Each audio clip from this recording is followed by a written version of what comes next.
Minasan, konnichiwa. Balik lagi bersama Kak Bias di mata kuliah komunikasi antar budaya. Di video ini kita masih lanjut mengenai konflik ya dalam komunikasi antar budaya. Tapi kita akan mulai fokus ke dalam bagaimana how to manage the conflict. Ada 4 hal yang bisa dilakukan jika terjadi konflik antar budaya. Sebenarnya nggak beda jauh dengan konflik dalam hubungan komunikasi interpersonal. Sebenarnya nggak beda jauh, tapi kita akan coba bahas satu persatu. Oke, yang pertama yang bisa dilakukan adalah avoidance. Avoidance itu apa? Avoidance adalah mengalihkan atau menghindari. Sama juga kalau misalnya kalian punya masalah dengan seseorang secara interpersonal, hal pertama yang mungkin kalian lakukan adalah menghindar. Nggak usah ketemu sama dia. Nah ternyata dalam konflik antar budaya ini juga sama. Hal pertama yang kita lakukan biasanya ketika ada masalah yaitu kita menghindar. Tapi apakah hal ini baik? Nah itu balik lagi tergantung sama masalahnya. Kadang-kadang memang tidak semua masalah itu bisa selesai dengan komunikasi. Kadang-kadang memang lebih baik kita menghindar dulu sampai suasananya itu benar-benar tenang, baru kita berkomunikasi lagi. Lalu cara kita memanage yang kedua atau menyelesaikan konflik yang kedua adalah dengan akomodasi. Atau kita mencoba untuk bekerja sama dalam hal ini kita mencoba memahami ya, bedakan nanti antara akomodasi dengan kolaborasi. Jadi misalnya kalau akomodasi oke, yang Anda butuhkan apa? Oke, saya akan mencoba untuk memberikan yang saya bisa. Tapi lo juga harus bisa memberikan apa yang gue inginkan supaya kita sama-sama mendapatkan keuntungan. Walaupun awalnya memang kita punya perbedaan pendapat atau ada konflik. Lalu yang ketiga yang biasanya terjadi ketika terjadi masalah antar budaya adalah kompetisi. Ini juga sama ketika misalnya nih kalau interpersonal ya, kalian ada konflik nih sama pacar kalian lalu putus. Berkompetisi siapa yang bisa mendapatkan pacar baru duluan. It's a competition ya. Sama juga dengan kalau misalnya ini terjadi antar budaya ataupun antar negara.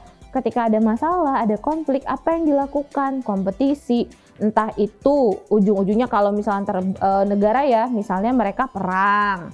Atau misalnya ada embargo wilayah dan lain sebagainya. Ini adalah salah satu bentuk kompetisi kalau memang permasalahannya itu besar, wilayahnya sampai ke ranah budaya ataupun negara.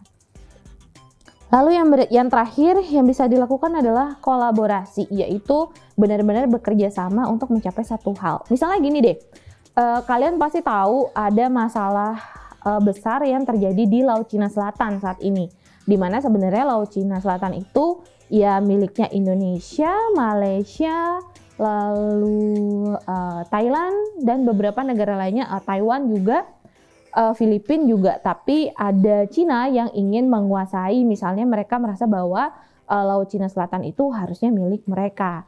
Nggak tahu ya mereka dasarnya itu apa, tapi tiba-tiba ingin menguasai dan lain sebagainya.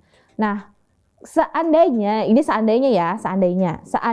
mereka mencoba melakukan kolaborasi, biasanya antar negara itu bisa duduk bareng. Kalau cuma sekedar duduk bareng lalu ngobrol, itu baru sampai ke akomodasi.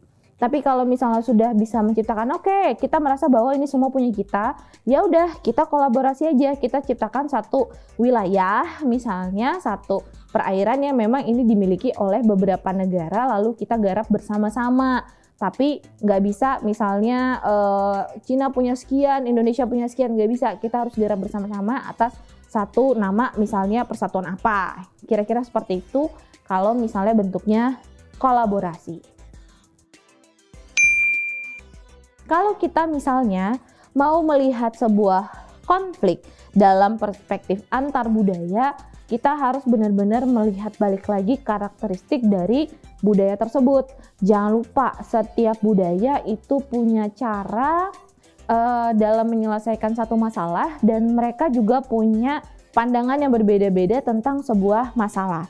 Kalau misalnya untuk budaya-budaya atau masyarakat yang sangat kolektivistik, mereka sangat-sangat menginginkan yang namanya harmoni dan lain sebagainya, biasanya mereka sangat menghindari yang namanya konflik secara langsung. Makanya kalau misalnya di Indonesia, misalnya kita sering dengar, dia mah bisanya ngomong di belakang doang. Karena memang kita terbiasa seperti itu. Kita nggak berani nih misalnya ngomong, lo sini, gue punya masalah sama lo. Gue nggak suka nih kalau lo begini. Kita biasanya agak kurang nyaman untuk melakukan hal tersebut. Karena kita biasanya memang hidup di wilayah yang ya memang sangat kolektivistik. Kita mau semuanya itu berjalan dengan harmonius dan lancar, nggak ada gontok-gontokan dan lain sebagainya. Ujung-ujungnya konfliknya itu disimpan di belakang. Kalau sudah parah, biasanya baru konfliknya mencuat ke permukaan dan ujung-ujungnya malah terlalu buruk hasil yang terjadi. Karena udah ya akhirnya benci banget misalnya, nggak mau temenan lagi atau apapun itu. Nah, beda dengan negara-negara western atau ya misalnya Amerika lah ya. Kalau mereka lebih prefer ya dikonfrontasi aja. Gue nggak suka ya kalau lo kayak gini. Setelah disampaikan, dibicarain, selesai, udah nggak ada masalah lagi. Kalau mereka lebih prefer seperti itu. Jadi kalau misalnya kalian bertemu dengan orang-orang dari western, Amerika, Eropa dan lain sebagainya, ketika mereka cara menangani konfliknya itu head on, langsung disamperin misalnya, langsung dihadapin, maka ya mau nggak mau kalian harus paham kalau tiba-tiba kalian diomelin atau tiba-tiba kalian dikomplain. Oke, yang terakhir saya akan bahas sedikit tentang bagaimana cara memanage konflik antar budaya. Yang pasti yang pertama, kalian harus identifikasi dulu sebenarnya masalah utama yang muncul tuh apa sih? Kan masalahnya itu mungkin bukan orangnya, tapi mungkin kebiasaannya. Atau kita harus bisa melihat bahwa kita berdua harus bisa bekerja sama dalam menyelesaikan satu masalah. Bukan masalahnya itu antara kita berdua misalnya. Jadi kita harus bisa pahamin itu dulu, identifikasi dulu sebenarnya masalah yang muncul itu apa dan kenapa masalah itu muncul.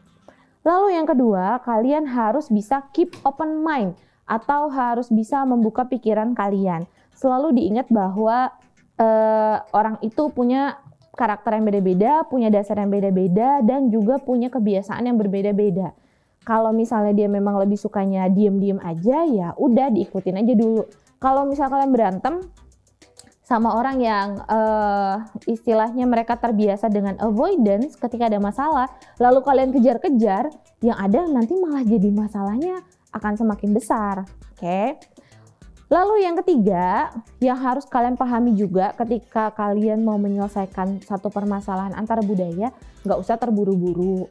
Jangan diburu-buru, biarkan masalahnya itu mereda dulu mungkin sesekali. Jadi supaya sama masing-masing bisa saling bertukar pikiran dengan lebih tenang.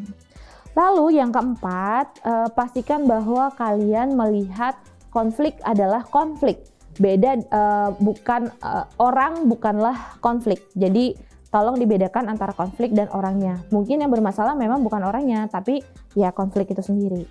Dan yang terakhir, kalian harus bisa mendevelop teknik untuk avoiding conflicts.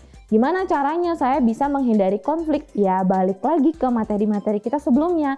Yang pertama, kalian harus paham bahwa setiap orang itu unik, mereka punya karakter yang beda, punya perspektif yang berbeda, dan cara menangani masalah juga akan beda-beda. Bisa kalian komunikasikan, bicarakan, atau bisa juga kalian coba diam dulu, tenang dulu. Nanti kalau situasinya sudah aman, baru kita mulai untuk berdiskusi ataupun berkomunikasi. Kira-kira itu yang akan saya bahas di video pelajaran hari ini. Mudah-mudahan kalian bisa paham dengan materi yang saya sampaikan. Kalau masih ada pertanyaan, kalian boleh tanya di kolom komen. Dan sekalian juga kalian absen ya di kolom komen dan juga like, supaya saya tahu bahwa kalian sudah menonton video ini. Kita ketemu lagi di video berikutnya. Sampai ketemu. Dadah!